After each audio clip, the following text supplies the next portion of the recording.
Baik, kita masuk ke materi baru tentang metabolisme lipid ya. Lipid itu senyawa yang tidak larut dalam air ya. Lemak itu tidak larut dalam air namun larut dalam pelarut nonpolar, yaitu selain air seperti ether, kloroform seperti itu. Nah, yang akan kita pelajari nanti bentukan lemaknya adalah dalam bentuk TG atau triacylglycerol atau trigliserida ya. Itu merupakan gabungan dari asam lemak dan gliserol. Kemudian ada kolesterol ya dan steroid ya. Sama-sama bentuknya itu membulat. Jadi kalau TG itu memanjang ya, fosfolipid juga memanjang. Kalau steroid itu sudah mulai membulat. Nah, seperti itu.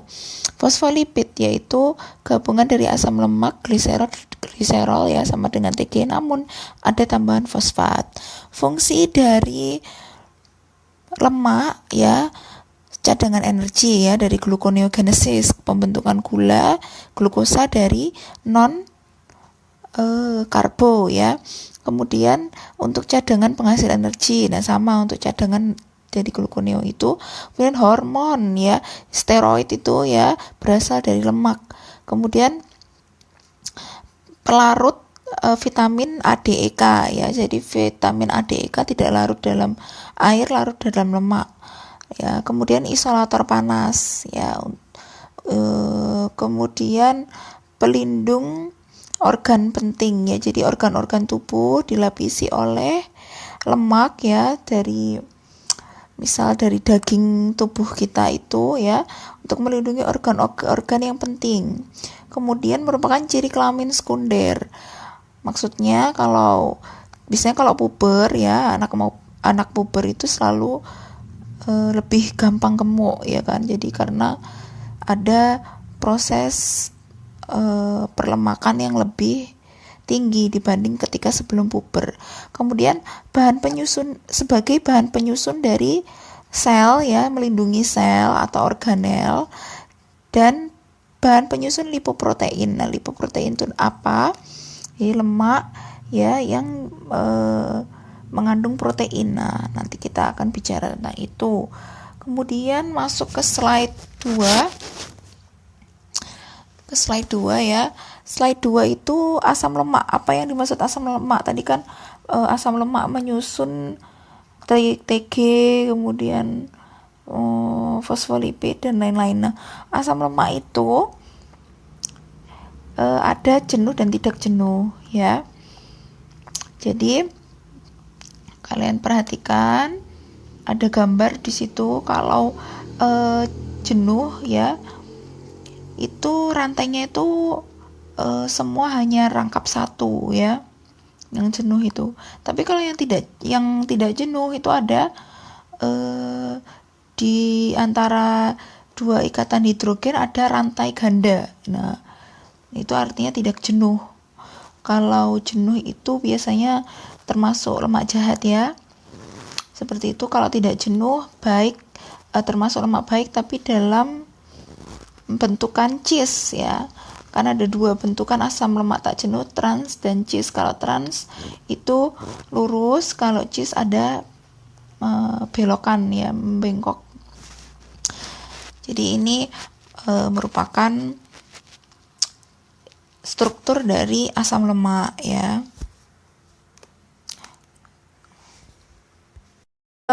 Lipoprotein. Apa itu lipoprotein? Jadi lipoprotein ini ya punya fungsi sebagai pengangkut lipid eksogen ya. Lipid eksogen artinya dia itu pembentukan lipid di luar hepar ya, berupa kilomikron. Nah, selain itu untuk pengangkut lipid endogen ya, di dalam hepar ya, berupa VLDL, IDL, LDL. Kemudian pengangkut kolesterol kembali ke hati ya, berupa HDL, VLDL, LDL. Nah, itu perbedaan nama itu adalah tergantung dari lipoprotein yang dibawa ya. Lipoprotein ya, lemak protein yang dibawa. VLDL very low density lipoprotein, dan seterusnya intermediate, low, dan high ya. Yang semakin tinggi densitasnya lipoproteinnya itu merupakan lemak baik ya. Seperti itu. Lanjut ke slide ke-7 ya. Ini jalur metabolisme lemak secara eksogen atau di luar hepar ya. Di luar hepar atau di usus halus ya.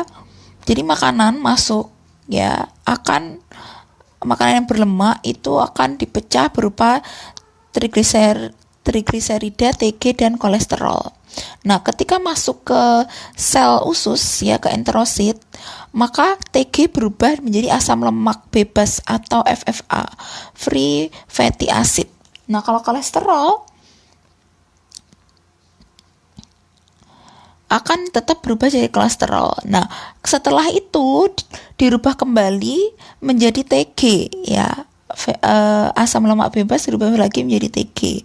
Nah, TG ini berikatan dengan fosfolipid dan apoprotein, maka akan berubah menjadi kilomikron. Nah, jadi TG dibawa oleh fosfolipid dan apoprotein menjadi suatu lipoprotein namanya kilomikron.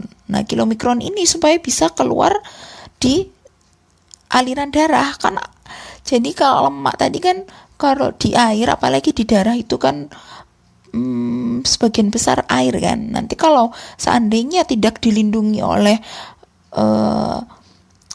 apoprotein dan fosfolipid, maka akan mudah larut gitu loh ya. Seperti itu. Nah, kalau kolesterol jadi kolesterol ester, kemudian berikatan jadi dengan fosfolipid dan apoprotein juga menjadi kilomikron juga. Kemudian keluar melalui jaringan limfe ya, akhirnya sampai ke aliran darah.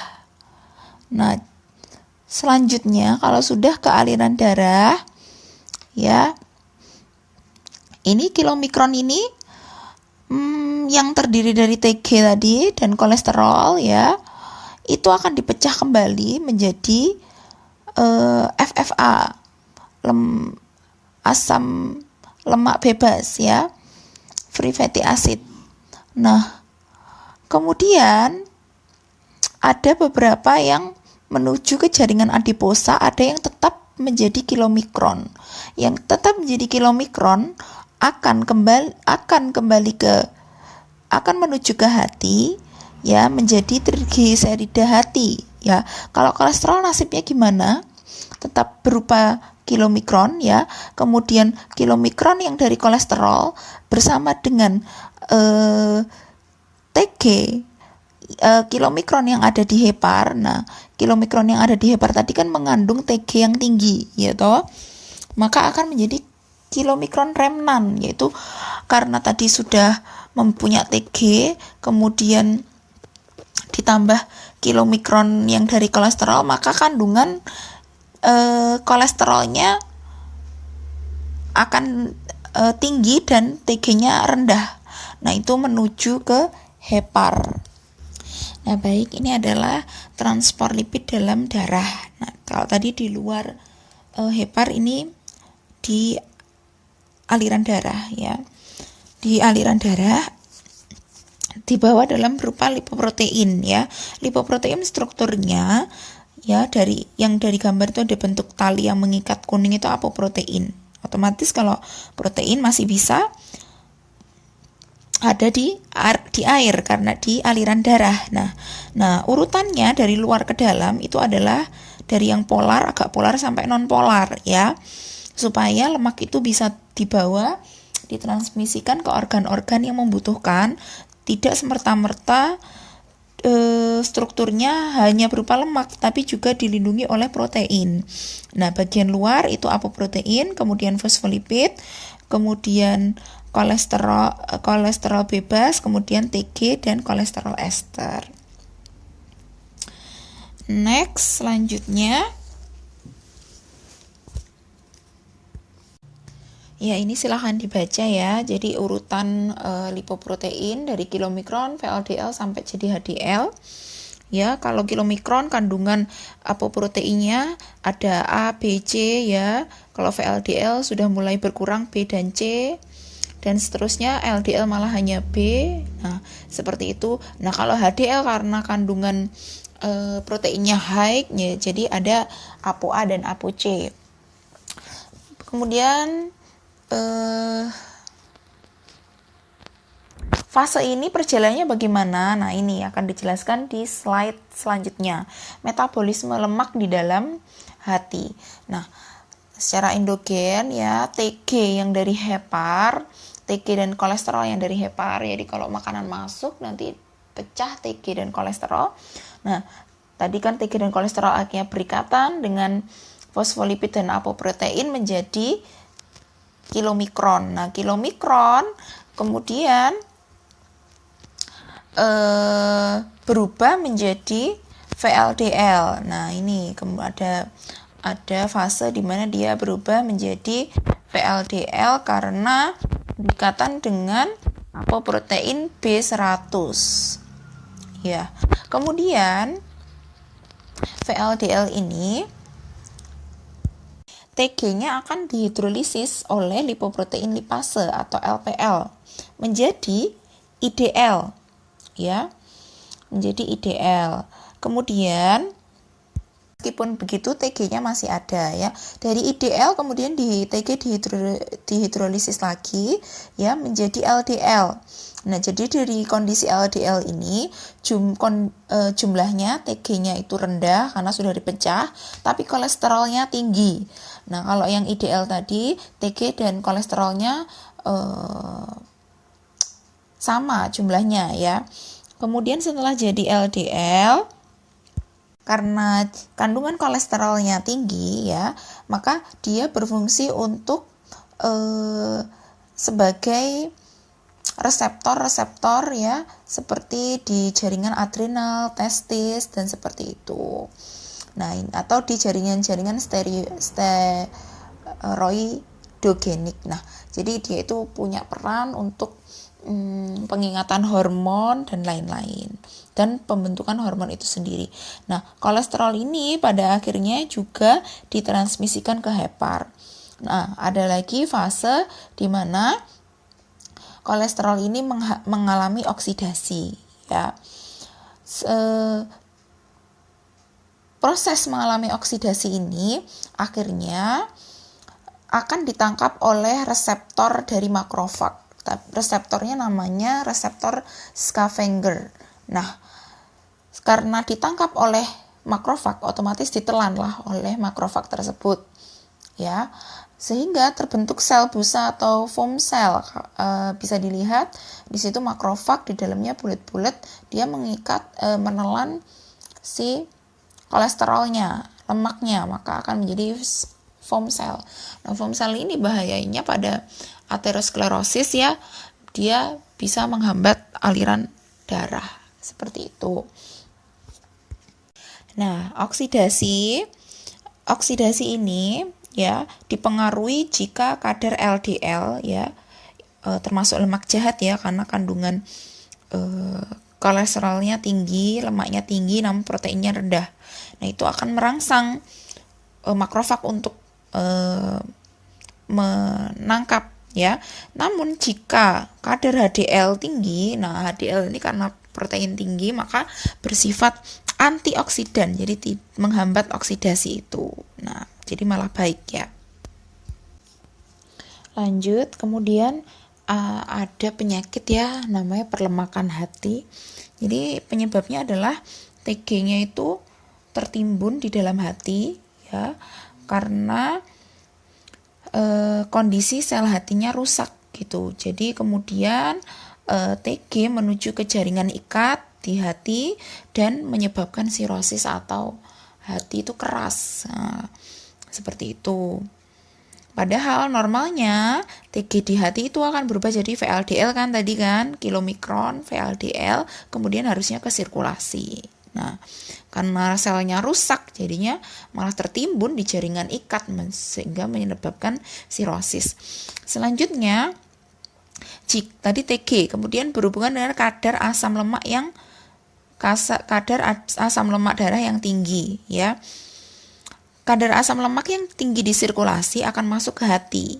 Nah, kemudian proses beta oksidasi tinggi, proses ya, itu salah satu proses metabolisme lemak ya, esterifikasi beta oksidasi itu akan meningkat. Sehingga pembentukan VLDL tidak dapat mengimbangi pembentukan asam lemak tersebut. Ya, sintesis trigliserid sehingga karena tinggi jumlahnya sintesis TG sehingga tidak dapat diangkut VLDL-nya. Jadi tertimbun di dalam hati tersebut.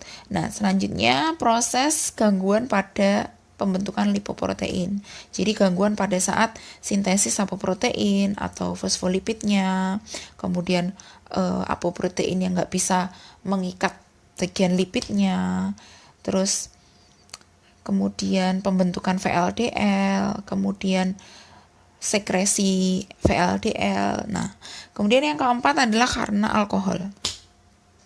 Karena alkohol kan mengandung kimiawi ya, zat kimiawi itu merusak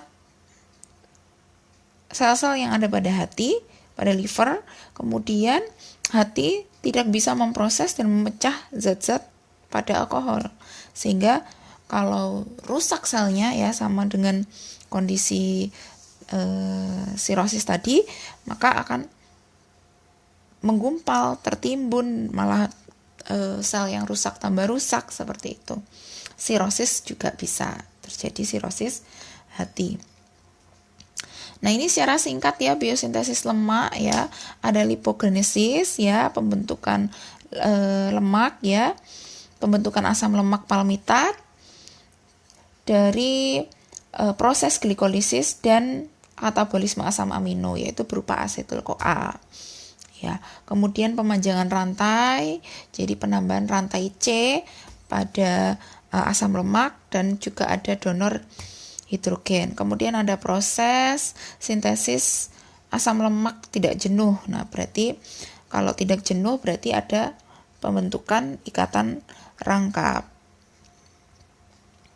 Kemudian ada proses bernama ketogenesis. Nah, apa hubungannya keton dengan lemak? Jadi karena keton itu merupakan produk sampingan dari asam lemak ya, gugus keton. Itu kalau orang ketika tidak punya cadangan glukosa lagi, kemudian tidak mengkonsumsi glukosa pada kondisi yang lapar, maka terjadi pembentukan glukosa dari produk non karbohidrat ya, jadi gluconeogenesis dari gugus keton ya menjadi asetil-CoA. Jadi pembentukan asetil-CoA bukan dari glukosa tapi dari gugus keton dan baru masuk ke TCA cycle. Nah,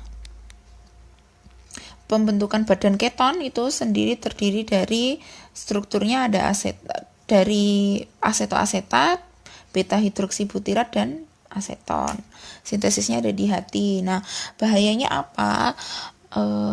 Yang kemarin Brahma cerita diet keto ya, makan lemak terus, karbonya mungkin hanya 5%. Diet lemak terus, kemudian dia sengaja supaya terjadi proses ketogenesis ya, apalagi ketogenesis itu banyak terjadi di orang DM ya, diabetes karena sel juga nggak dapat nutrisi gula sama sekali. Nah, kemudian proses ini kalau berlebihan ya akan menyebabkan ketonuria, urinnya bau keton, atau ketonemia atau darahnya mengandung keton yang tinggi. Kan keton yang normal ada batasnya normal, kalau berlebihan maka akan toksik kan oleh tubuh. Seperti itu. Baik, kemudian selanjutnya kolesterol. Kolesterol punya banyak fungsi ya. Jadi dia itu sebagai pelindung sel ya, penyusun membran sel, kemudian penyusun lipoprotein ya. Lipoprotein kan sebelumnya adalah kolesterol dan TG ya. Masih ingat kan tadi prosesnya? Kemudian sebagai bahan hormon steroid dan bahan asam empedu.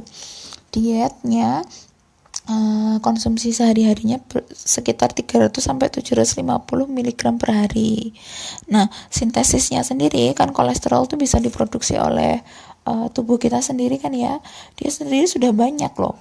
Sintesisnya itu berupa 650 sampai 1000 mg per hari. Jadi sebenarnya dari luar itu nggak usah banyak-banyak kolesterol. Kolesterol tuh banyak diambil dari produk hewani dan tumbuhan. Kalau tumbuhan biasanya namanya fitosterol. Ya, dari kacang-kacang itu, kacang-kacangan juga mengandung fitosterol. Nah, sintesis kolesterol itu ada di sitosol. Kemudian transport kolesterol. Kolesterol ya berasal dari usus ya, dari makanan itu ya, kemudian dari jaringan perifer yang disintesis sendiri, kemudian dari hasil sintesis VLDL menjadi LDL. Nah, karena LDL kan kolesterolnya tinggi kan, nah seperti itu, TG-nya rendah, kolesterolnya tinggi. Terus kemudian transport kolesterol kalau dari usus ya, dari makanan ya. Kemudian kalau dari hasil sintesis itu kolesterol yang disintesis di usus sebagian besar mengalami esterifikasi ya, proses pembentukan jadi gugus ester. Nah, ekskresi kolesterol sendiri kalau secara utuh itu ada melalui feses atau dikonversikan menjadi asam empedu. Nah, kolesterol yang menjadi asam empedu itu terjadi dalam hati dan perlu vitamin C. Jadi biar kolesterol itu bisa dipecah, nggak jadi timbunan yang sia-sia, maka perlu vitamin C ya. Kemudian jika sudah dikonversikan, dia akan menjadi asam empedu primer. Dengan peran bakteri usus maka dia menjadi asam empedu sekunder. Nah, sehingga mudah diabsorpsi di vena porta ya, kemudian menuju ke hati. Nah, sebagian kecilnya baru bisa keluar berupa feses. Nah, sisi yang tidak keluar berupa feses di reabsorpsi tadi. Ini kondisi aterosklerosis ya. Tadi sel foam mengendap banyak sekali sehingga pembuluh darah yang harusnya jalannya lebar malah jadi sempit seperti itu.